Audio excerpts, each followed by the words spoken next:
Hello everyone, welcome to Sanmarga classes. ಸಂಖ್ಯಾ ಪದ್ಧತಿಯ ಅಧ್ಯಾಯದ 35ನೇ ಪ್ರಶ್ನೆಯನ್ನ ಗಮನಿಸಿ.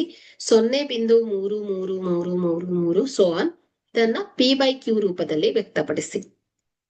ಸೊ ಇಲ್ಲಿ ಪುನರಾವರ್ತಿತ ದಶಮಾಂಶವನ್ನ ಭಿನ್ನ ರಾಶಿಯಾಗಿ ಹೇಗೆ ಬರಿಬಹುದು?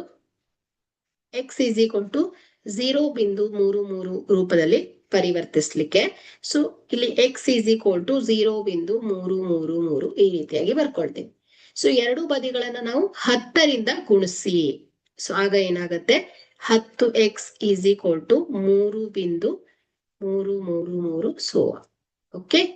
ಸೊ ಈಗ ಇದನ್ನ ಸಮೀಕರಣ 1, ಇದನ್ನ ಸಮೀಕರಣ 2 ಅಂತ ಇಟ್ಕೊಂಡ್ರೆ, ಸೊ ಮೊದಲ ಸಮೀಕರಣವನ್ನ ನಾವೇನ್ ಮಾಡ್ಬೇಕು? 2ರಿಂದ ಕಳಿಬೇಕಾಗತ್ತೆ.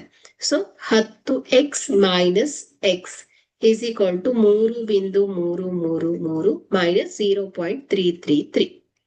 Okay.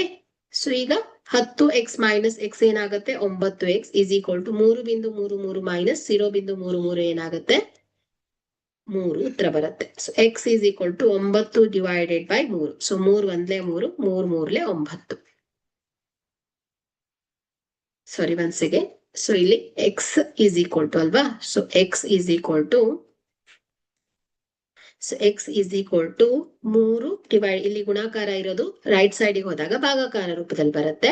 So x is equal to 3/9. So 3 ಒಂದ್ಲೆ 3, 3 ಮೂರ್ಲೆ 9. x is equal to 1/9 ಆಗುತ್ತೆ.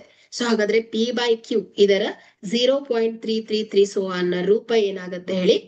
1/3. ಓಕೆ.